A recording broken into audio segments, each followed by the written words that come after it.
Welcome to episode 61 of the Food Grads Podcast, the podcast where we explore careers in the food, beverage, and agricultural industries. I'm your host, Veronica Hislop, a PhD candidate in molecular science and career partner with Food Grads. This week on the podcast, I interviewed Sandra Ulewicz, Communications Coordinator at the Ontario Produce Marketing Association. The OPMA is a not-for-profit organization that represents and connects individuals and businesses across the produce industry in Ontario. OPMA prides itself on being a hub of information for all things fruit and vegetable across the province of Ontario. On this episode, Sandra and I talked about all things communication and why she decided to go into the field after she graduated from Ryerson with a degree in foods, nutrition, and wellness studies. Sandra shared some insights into what she does for her role at the OPMA, the skills that are essential to the role, and some misconceptions associated with the Ontario produce industry. Additionally, as an organizer of the Young Produce Professionals Group, Sandra gave us some good tips on what students can do if they feel nervous to network. We rounded out the episode by talking about what skills Sandra herself is looking to level up. If you're a student that is currently going through school and unsure what you would like to do when you graduate, then listen to this episode.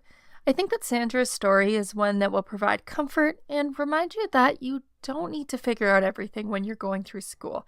It's okay, try different things, try new experiences, and just become a fuller person because you never know what's on the other side.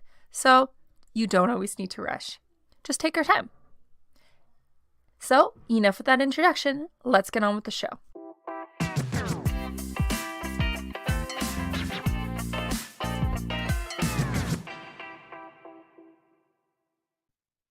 Yeah, so I started my journey in nutrition at Ryerson and learned really quickly that the science part of it was not for me. So in like your third, fourth year of that program, you kind of get to do more marketing and different types of courses, psychology, economics. So you really get to explore food in different lenses.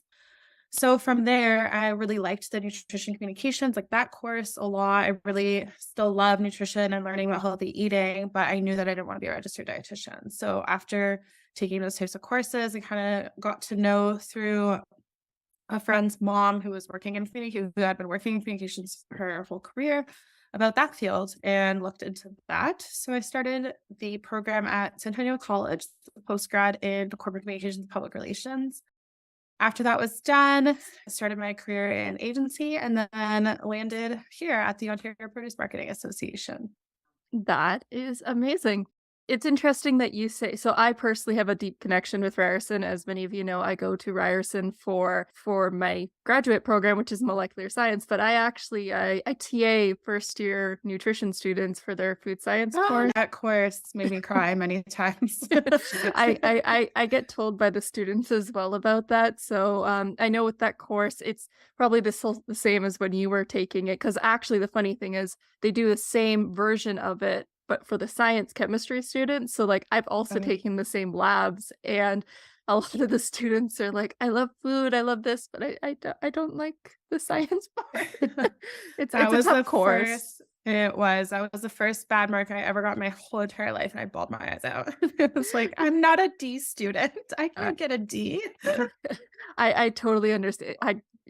I get the students saying it as well, and I'm just like, it's tough when you go into university and then all of a sudden you go from high school to university and like the expectations and the time, like you're like moving like really fast. But I did want to talk a little bit more about, so you did a communications for nutrition, like explain that a little bit more, because I wouldn't have thought that was talked about in the curriculum. Yeah, at Ryerson, it kind of explored like how to market food, and on the other side, like public health and kind of like Health Ontario and how they communicate messages. So during COVID, we saw a lot of that, of how health messages were being communicated, whether it's like posters on different walls of like how to wash your hands simply, or the health, the food groups, things like that. There's always messaging going out. So it explored that. It talked about like how food is marketed and communicated in different countries, and in Canada, food labels, how to read them, how to communicate to people and how to read them. So there's a lot of different things that can be talked about in that. Wow. So, I mean, that obviously led a little bit of a way to where you are. So, how did you make that decision to do the the the certificate? Is it a certificate at Centennial? It is, yeah, it's a one-year program. I spoke with my friend's mom who had been working in communications her whole career and was like, "Oh, should I do a master's? Like, what should I do?" And she's like, "It's better if you get work experience because in communications, you really want to be hands-on. You want to be doing those exercises, those projects." So the college programs were a lot more hands-on. Everything was group projects. There was no exams. It was all just assignments, and you had to complete an internship to graduate. So that was solid Okay. work experience on your resume, which you don't get with most university programs. So that kind of led to that decision versus doing like a master's or something like that. Oh, okay. So I know the degree was in corporate communication. So, like, And no, I think PR. and PR. Okay. Yeah. So, actually, I want to talk a little bit more about that because we hear the word communications, but when I think of communications, it's like what we're doing right now. We're talking back Yeah. and forth. But like, what does communications look like for? We could even segue to the OPMA if we wanted to right here. But could we talk a little bit more about like what is communications for like a company or a brand? Yeah, so you can have internal or external. Internal is if like any kind of like change management or any types of like communications that go out about like through the company, depending on how big it is. So for us, for example, there's a lot of member communications. So the Ontario Produce Marketing Association is a nonprofit association that's member based. So all of our communications going out are to the members. So whether it's about an upcoming event or things happening in the industry, trends, or whatever is going on, anything like that could be changes in roles in management. It could be kind of anything that's going on. It could be you need somebody to be communicating it. And externally is for consumers typically in most companies. Oh, okay. Wow. Okay, so I can understand why places need someone who's focused on communications because it's it's I also find it like such a fascinating role in itself. Like when you think of a brand, for example, like you think of them in a certain way, so they have to communicate in a certain way. Yeah. But to have someone with that foresight to figure out what's wrong, what's right, because it's not just like one communication, it's constant. But then at the same time, one thing could like really throw everything off if someone did it Yeah. improperly. So, would Yeah. you be able to tell me a little bit more about the OPMA and what you're doing? Because I know they're really important to Ontarians and they really support our food system. So, tell us a little bit more about that. Yeah. So that organization as a whole is like an overhead organization with members in the produce industry across Ontario. So this is growers, it's retailers, it's wholesalers, it's anyone along the food supply chain. The office is based at the Ontario Food Terminal. We're working from home now, which is great. It's a team. We have a team of 4 people right now, so we're really small. And so it's member based. So all our members are across Ontario. And we support them by creating networking opportunities. So we have events like we have our big annual gala, we have the golf tournament, and then we do other smaller networking events for people to meet other people in the industry, make those connections. As you know, it's like all about building connections in any industry that you're in. And the other side of it is education. We send out communications, newsletters, things like that about things that are happening in the industry, trends, like what people should know, what buyers should know, what wholesalers should know, like what are consumer trends. We do research that we share with them so that they know what they should be, what kind of product consumers are looking for, what they should be like what kind of messaging consumers are looking for. And we also help them build and execute marketing programs to consumers if they're a brand that needs that.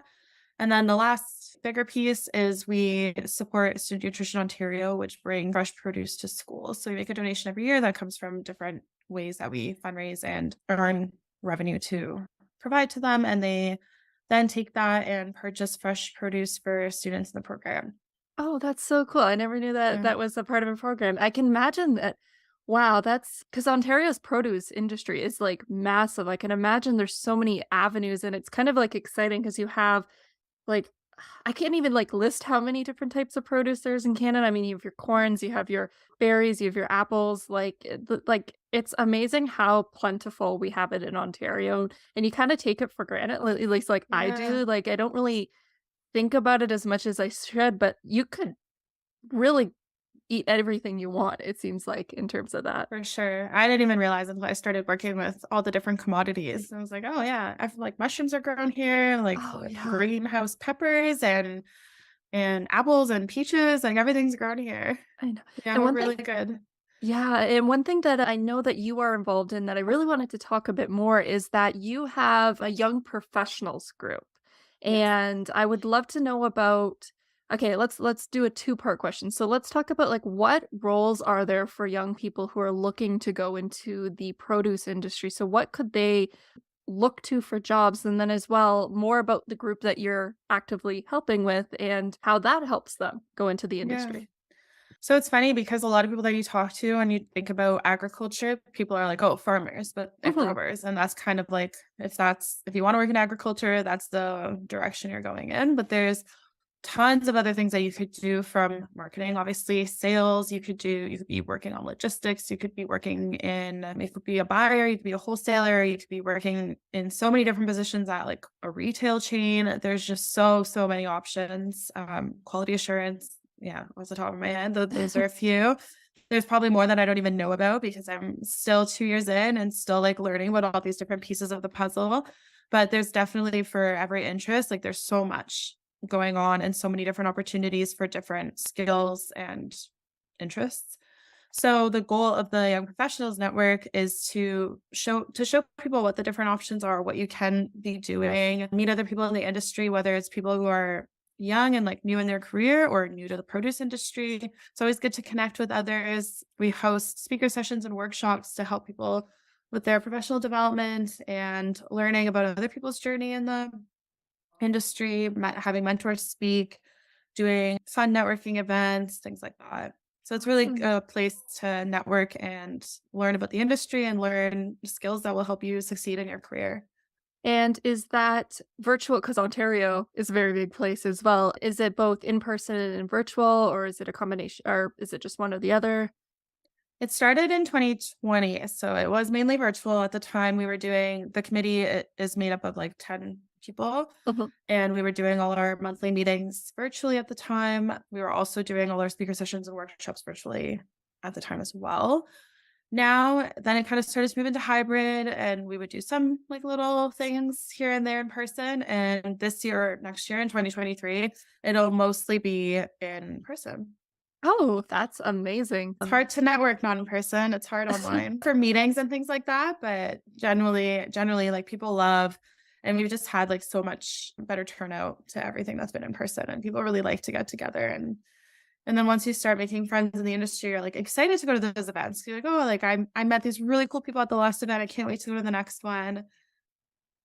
For sure. Like I know with I like having the virtual things in terms of like if I'm maybe like watching a presentation or even doing Like like a meeting or yeah. yeah. But then like I went to a networking event recently with WIFM, so the Women in Food Industry Management, and I went to go get a drink, just I'm getting a drink, and someone just like pops up beside me and starts talking, and like you just can't have that same connection on Zoom. Yeah. Like even if you do the breakout rooms, you do that, like so much things happen by just like walking by somebody and maybe they Yeah, observe something for and sure. it's a lot more scary, but it's so much it's nice. Yes, 100%. Like once you get to know people, you don't feel as scared to go. Yeah, for sure, and that's, like, something I've learned as well, like, when I went to my first ever networking event, terrified, I was like, Oh my gosh, this yeah. is" it's so scary, and, even if you have, like, a purpose and you're just like, I don't know," but then once you start to go a little bit more and you're like, "Oh, I'm actually gonna see someone I know again," and, like, I want to go talk Yeah. with them again, so it's nice, and I think that's one thing that's been really nice about I can imagine as well with, like, your networking events with the association is that kinda becomes like a little family, like, it's not as Yeah. competitive, I would think, so Yeah, you build really good connections and you wanna help people and, you're always having these conversations that ultimately lead to good things happening to everyone involved. Where you're like, "Oh, yeah, I remember that person I met at that event was actually looking for somebody who's offering that service. I should connect them." Mhm. And then you, like, build all these different it's always, like, interconnected, I would say, in every industry and not just in produce. Would you have any suggestions, though, like, for a student who maybe this is their first time ever going to one of these young professional events and they're, like, really nervous? What would be the best way to kinda low risk break out of their shell when they're, like, really scared? Drag a friend along, even if they're not in the industry, like, bring someone you know, And I think that would help me probably, but if you want to go alone, when you go alone, you also have more opportunities for people to start a conversation with you, I think. If you're standing in a big group, like, people probably won't approach you, but if you're by yourself, like, somebody will approach you and someone will talk to you, and I don't know, I guess be in the mindset of, like, what's the worst that'll happen? Like, That's what's true. your biggest fear? Because I feel like mine is that I'm standing there really awkwardly and nobody talks to me. But that's not gonna happen, and you know it won't, and someone will talk to you, or you just have to go up to someone, maybe prepare, like, 3 conversation starters in your head, and just go up to someone and ask them something, and, like, no one's gonna I don't know. I don't know what our biggest fears are with those things, that someone's gonna be like, "Oh, I don't wanna talk to you." Like, no one's gonna say that That's a good point. realistically. That is a really good point because I now that I think about it, like I've been to the events and I've stood by myself just, because I was nervous and then someone did come up to me. Like Yeah. I feel like as well you kind of have the benefit because you're younger, because I think that does make you stand out in a positive way, just because I Yeah. think people are more likely to acknowledge that they're probably not in the association and they're probably nervous. So Yeah, yeah. mhm. For our events specifically, but I think maybe also look for events that have activities associated with them, because then you're not just like standing there like, oh, like what should I do? Like who should I talk to?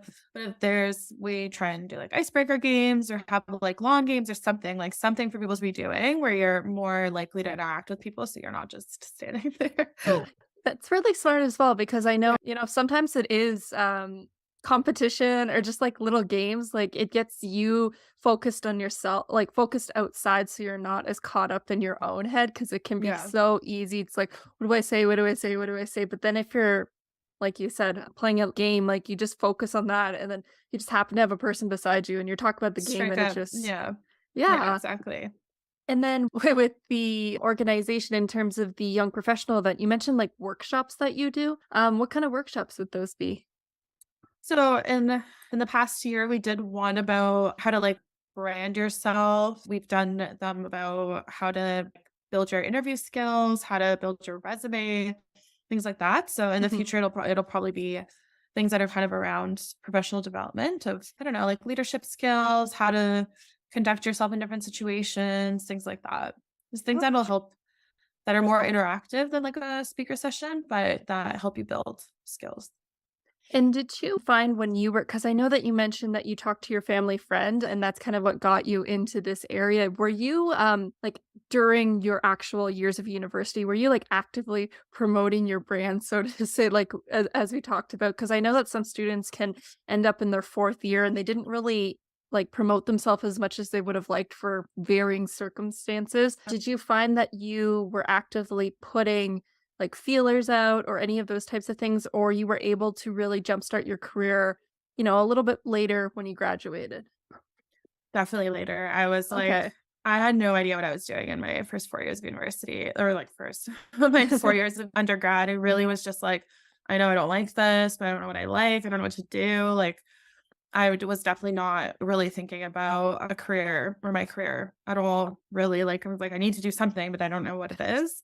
And kinda just trying to get through school, and it honestly felt like it went by so fast. Like, every semester would just be over, and I was, like, so stressed for those however many weeks I don't even know. Like, the Mhm. 8 weeks, the 10 weeks.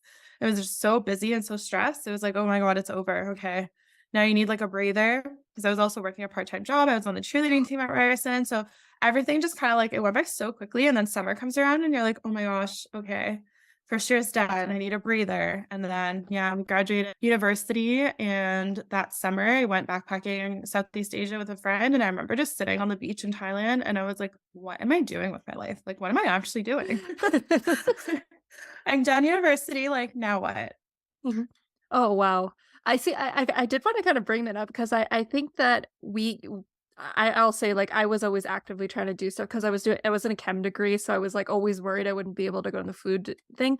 But it's hard being a student, doing your classes. It's not easy just to get through classes, like irregardless of the rest of your life. And then Yeah. if the financial strain, and then you're trying to think of your brand and then friends, and you actually have to live and enjoy it for a little bit. Like so it's nice to hear that, someone doesn't necessarily have to have it all together right We'll when they figure it out. graduate. Yeah. Yeah, like Yeah. you were able to I'm assuming you where you are now, like you're happy with the roles that you've been taking on and you were still building from your undergraduate degree, but you weren't starting your own food business in your second year and now all of a Yeah, sudden it's like your exactly. full thing. So, Yeah, yeah, for sure. I think there is a piece of that using those 4 years of university to really explore because you get to meet so many people. There's so many clubs you can join. There's so many different classes you can take as your electives and things like that. And really, like, no matter what degree you're in, I think there's just such a big opportunity to really be more open minded and just kind of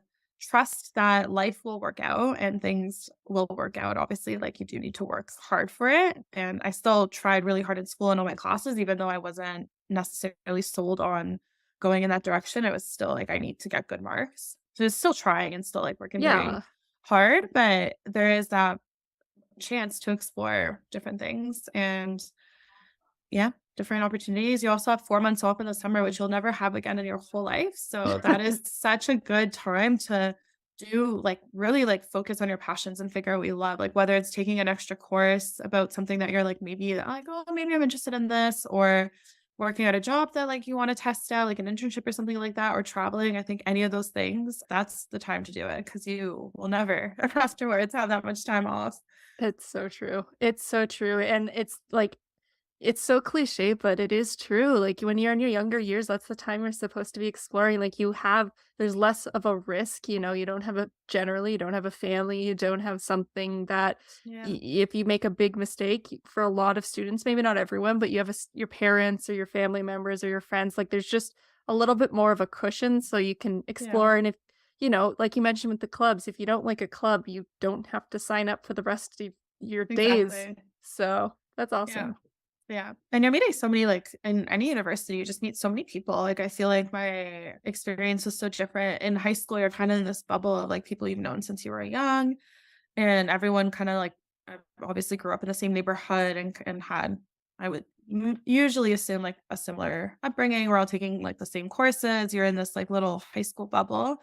And then you get to university and you really get to meet people from all walks of life, especially at Ryerson. Mhm, and especially with the clubs, like, the clubs really get you to introduce to other types of people because, your courses, you kinda stick with the people that you know your courses, but when you do the clubs, like, you could be people with the film Yeah. program, you could be with people from the business, like, it's all over the place. Yeah, yeah, and it's definitely a good chance to not be so siloed of, like, even if you go into first year being like, "This is what I wanna do," like, you never know, there might be something else that catches your eye or you wanna explore a different passion that you've always been like, "Oh, I would never work in this field." Maybe not, but maybe that's the time to be in that club and still do something that you love on the side. It feels difficult because you just feel so busy, but it's still you gotta make time for it. I think time for the things you love too.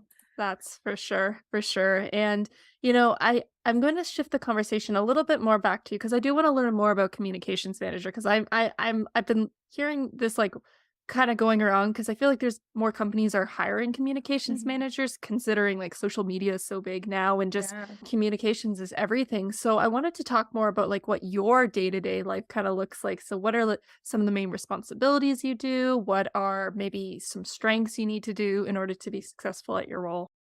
Talk to people a lot. You're always talking to people. It's very interconnected. There's lots of calls, lots of emails. I know everybody probably says this, but every day is very different. So sometimes there's days where you're just sitting and doing emails. There's days where you're going to do an event site visit.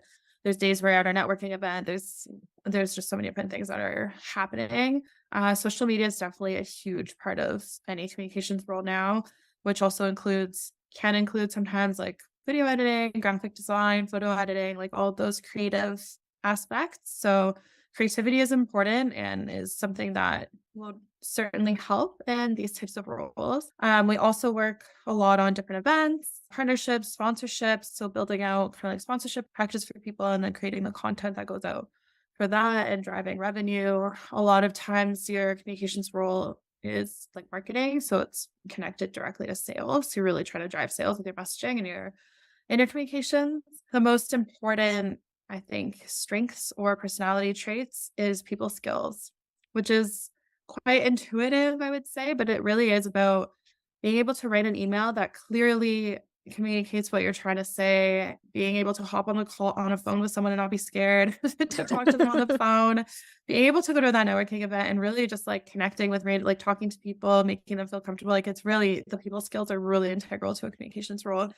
I think the one piece that's kind of like intuitive and I wouldn't say impossible to learn, but it is kind of, and some people just naturally have it, is being more intuitive about people's like, it's like that empathy piece of understanding what people's needs are and how to have that conversation with them. Okay. I'm gonna jump in on that because we use that term. That almost seems like something that's like built into somebody if they're like born to be it. Like, is that something that you just have naturally had, or has it been something that you've tried to build upon or try to build up that you're more able to predict like what the needs of maybe your client are or something like that? Yeah, I think it's like natural to a degree, but has definitely been built up over the years of working in like client-facing roles and agencies. And I've also worked in hospitality for many years. So when you're a server, you're definitely you learn a lot of really good skills. It's actually how I got my first like full-time job was they were like, "Oh, you've been a server before?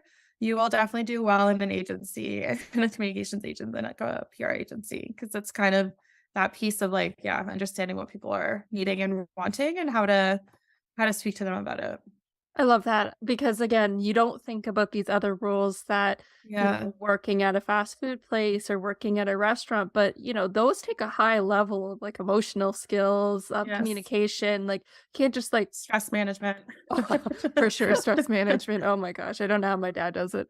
He's working as a cook, but Yeah. it goes to show. Like I remember when I had my job, they were asking me, did you not put anything on your resume that you wanted to include, or we didn't have space? And I said, well, I worked at like a fast food place, and they're like, you should have put that on there. Like that would have been so relevant. And I was like, but it's not in the industry specifically. But they're like, yeah, but you learned so many skills from there that Mhm. we would have loved to have known a little bit more. And then fortunately, they were open and able to talk, but you never know what you leave off the table.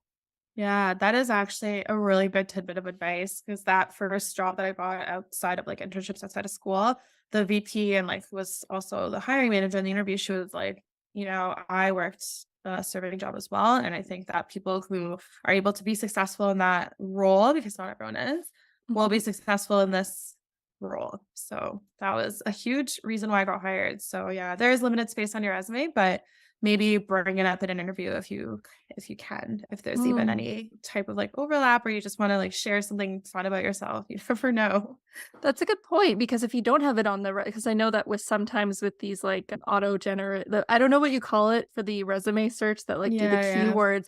Maybe if you do get the interview, it's a good place to just talk about it. So Yeah. Even sports teams or clubs. Tell them what you're doing. Like tell them that you were part of this club and you were organizing their financials. Like that's huge. Or that you were is on a true. sports team. You learn team building. You learn confidence when you're in sports. Like, there's a lot of different skills that apply. So Well, as well, like with that, does that mean maybe I'm segueing in a really random way that I'm trying to get it out there, but I wanted to also talk about this industry as well, like the produce industry, because I feel you mentioned that many people think about farmers and yeah. like that's the only type of role. Is there any other maybe misconceptions that someone may have about the industry that you'd want to dispel? I don't know. I guess I think that was the one that I that I had in mind to share. Maybe what I don't about know, like, maybe about your own role? Maybe there's something that people might think communications is all about, but there's like something more. I think people think it's all about social media now, but there is obviously a lot more that goes into it, like we talked about. In the produce industry, I don't know, I guess before I started, I didn't realize how much produce is grown in Ontario and how good the industry is, honestly, like, how Mhm. high quality all of the things that the growers have to do for quality assurance, like all their certifications that they have to go through, making sure that their farms are up to standard, they get randomly checked. There's so many processes in place. There's just so much that goes on behind the scenes. And I also didn't know how many like random disasters growers deal with. Like Okay. there could be like a pesticide outbreak. There could be like bad weather one season and their whole crop is gone. There's just so many like little things and it really makes you appreciate the food that's on your table. Because I think it's really easy for us to just go to the grocery store and we expect everything to be available and everything to look perfect. Mhm. But yeah, even things like farmers saying they have to ship off like export some produce because consumers here are really, really into how it looks really good in Canada and I guess probably the US as well. But sometimes, your carrot can have a dent in it and it's still perfectly good carrot to eat. So there's just like so much behind the scenes that's going on that everyone is working through and working with. And it's really makes you appreciate the food that's on your table. And anytime you have some good fruits and vegetables, like I always think about it now. And I feel like I never did before. Well, now that you mention it, like when I think about the news and all that, it seems like you would think they would report a little bit more about Ontario, but I only hear about California. Like I feel Yeah. like whenever there's like a drought or something, like I don't even hear much about the Canadian food industry, which is I find so like that's always been something I found so odd when everyone talks about like, jobs in Canada, all that. We're always talking about the sorry, pardon me, like the auto manufacturing. But I feel like there's such an oversight about talking about how big our food industry is and how we Yeah. need more people in it. And I just like I'm having conversations with families and friends about it and they don't know about it. And I'm like, I don't know why the news isn't talking about this. Like, I don't know. It's weird. Yeah, and there's been so much, like even so much I've learned honestly in the past like year since we've been able to do more in-person stuff and do like farm tours and things like that with schools and with media and influencers, learning about all like their sustainability practices, their innovations that they've brought in. For example, berry growers, some growers have invested into tabletop growing. So it just makes it a Okay. lot easier for the people who are picking the berries so that their backs are not like bent over on the ground all day because berries grow on the ground. So they have it at like hip level. So it makes the growers or it makes the people picking the berries their day like a lot better and it makes it easier for them to pick berries and more efficient. So we get more crop out of Ontario in the season in this berry season. So just things Oh. like that, like, I feel like people should know that, and then it just really makes you appreciate, like, oh, these growers are really investing into these cool innovations. They're doing different things to work on Mhm. sustainability, changing up their packaging, doing research into different ways that they can be more sustainable with, like, water and waste reduction and things like that. Mhm. And we I guess we just don't know about it. Well, if someone did want to know a little bit more about it, like you being the communications manager over here, like what would you recommend people follow or check out if they wanted to learn more about the Ontario produce industry or like where should we go to? Yeah, we share a lot on Produce Made Simple. That's the consumer facing platform for the OPMA. And each commodity also has their own like website and Instagram, like Berry Growers of Ontario and Ontario Apple Growers, Ontario Tender Fruit, Ontario Canada Mushrooms. Like they all have their own websites that have a lot of info too. Farm and Food Care Ontario has their 360 videos that you can see what it looks like inside. But yeah, we're also working, like Produce Made Simple, we're working on creating a lot more video and photography content with those behind the scenes kind of things that people I think are interested in knowing. We were doing like interviews with farmers and those are doing really well and asking them like what their favorite part of the job is and how do they like to eat their potatoes, things like that. And then doing more little tidbits and educational pieces about the sustainability and the innovation and what's available and the seasonality and all of that.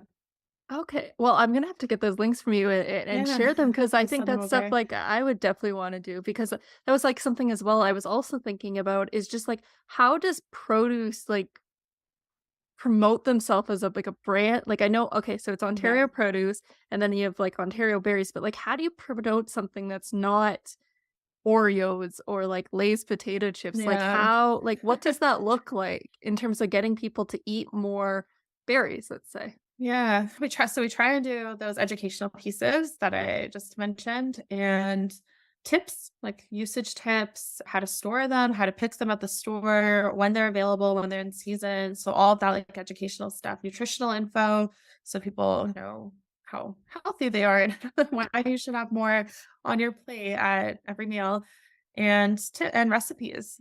Mhm. Feel like when you're scrolling through and you're like, "Oh, that raspberry recipe looks great. I'm gonna go buy some raspberries this week and make this." Well, this sounds like awesome in terms of like finding a marriage is something that really suited you because I know like you mentioned earlier, or maybe this was another time about how you went into the nutrition program because you wanted your you care about your diet, you care about food and like promoting that, but you found a way Yeah. that like really synergizes with your love, but then also communicating and maybe not being in the hard sciences and a dietitian. And I think that that is really cool.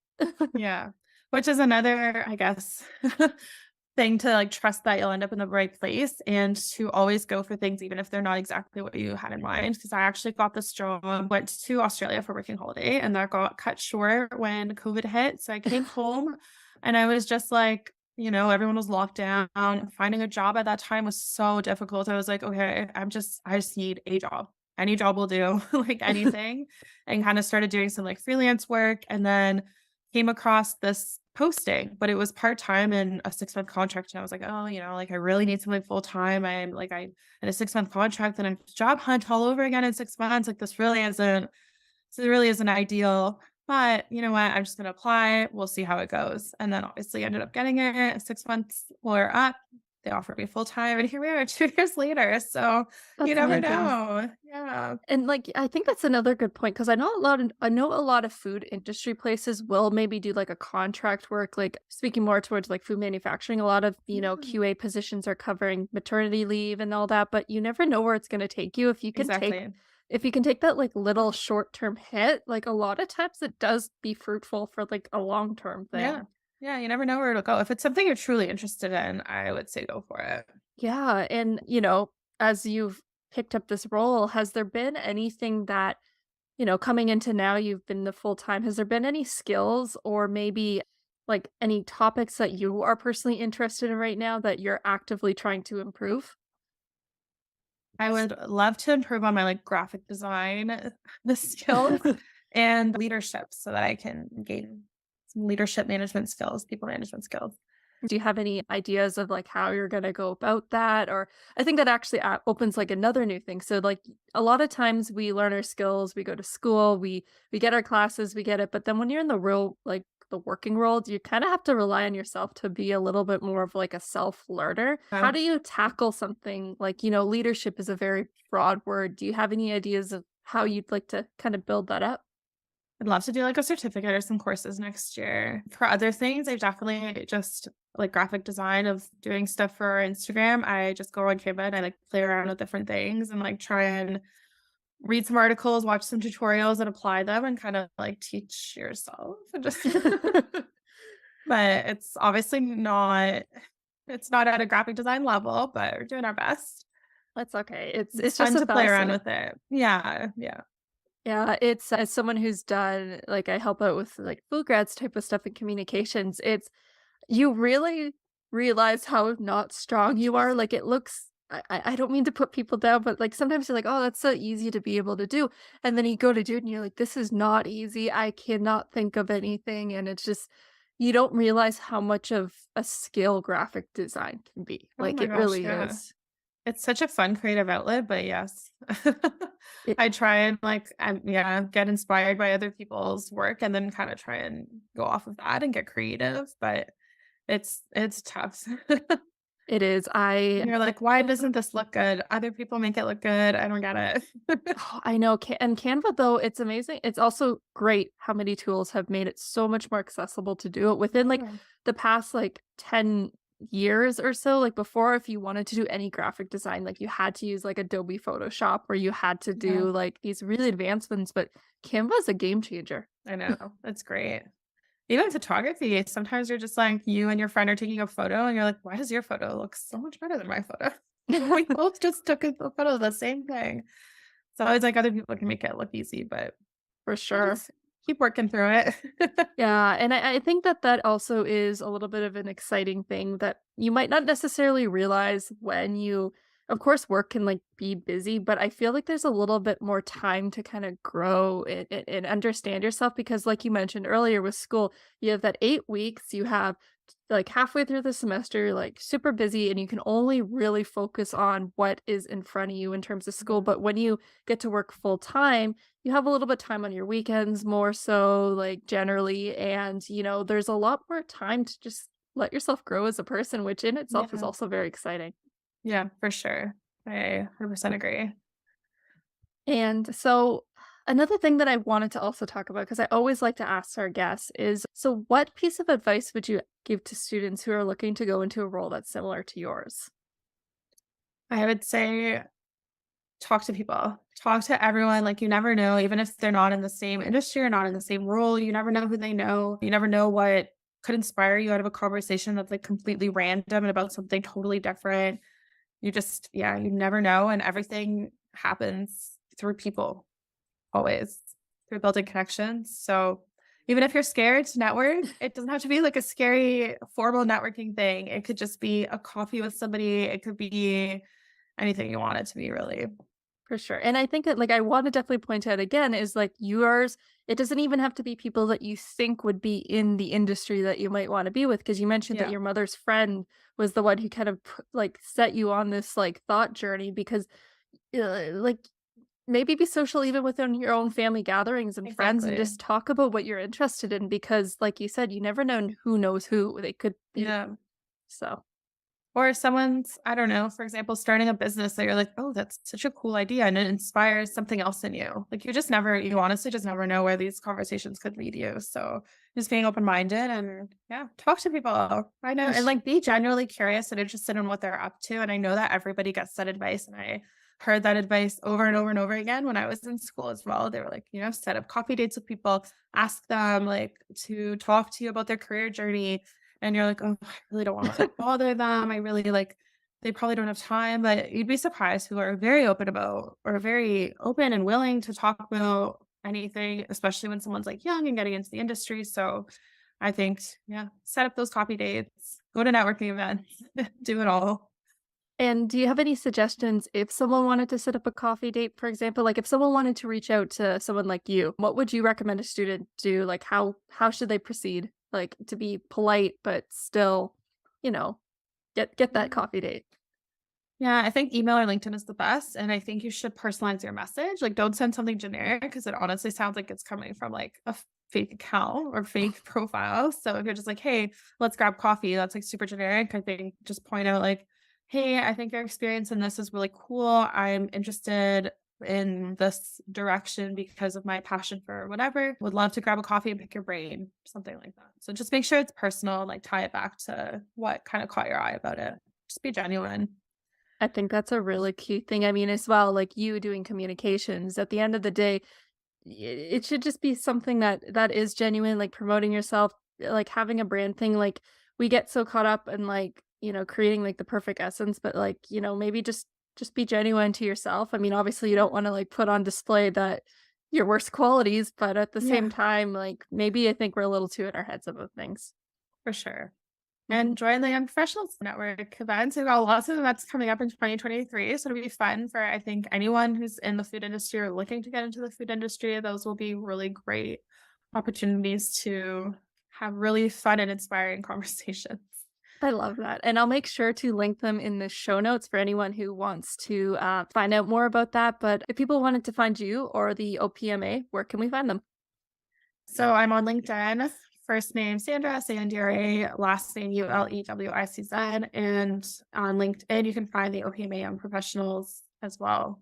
Um, Love it, I love the world of, online, it's so easy to find yes. anything, so Yes. well, thank you so much, Sandra, for taking time to come on the show. I really enjoyed our conversation and learning more about, like, what a communications manager does because I think in the world of so much information, I think that your job is really the one who, like, condenses it and makes it very clear, so that's very Yes. cool. Thanks for having me. This was fun.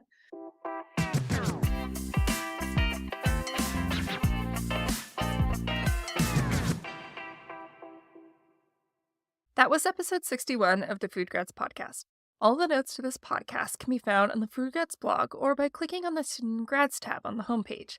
There, you can find any notes to past or future episodes. Do you know anyone you would like me to interview on the show? Perhaps yourself. Or maybe there's a specific career path you would like me to explore. Then reach out and let me know.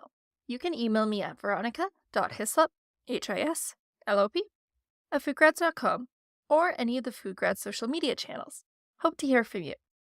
I love hearing stories from people like Sandra, even though it's inspiring to hear about those people who have a clear vision after graduation and just go for it. Not everyone's like that. For many, you're just trying to get through the semester, which is a big task in itself. So if you're trying to get through the semester, that's okay. Focus on it. School is not easy. Trust me, I've had my difficulties. It's nice to hear from people like Sandra, who just really enjoyed the university experience, tried clubs, tried new things, worked part time, did all these experiences, and didn't have it 100% figured out in the end, but still came to something that she really enjoys. So I think that there's a light in the tunnel, and it can be really easy to forget about that when you're in school. So use this story as an inspiration. I actually met Sandra at the Royal Agricultural Fair in Toronto, Ontario, back in November, and I forgot about how fun these events are. Like, if you live in a city or a suburb, you can just become so detached to agriculture and like where your food is grown. I hope that if you're listening to this podcast, maybe you are a little bit more aware and you're thinking about a career there, but for a lot of us, we can forget about it.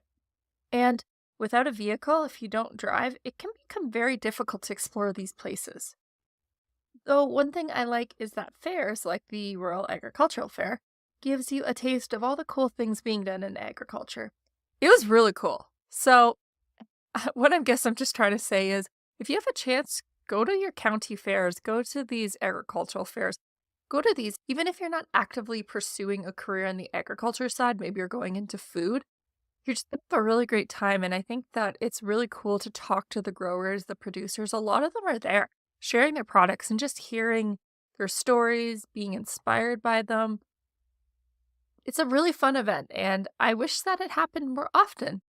Anyways, that's it for this week's episode. Thank you everyone so much for listening, and I will see you next time.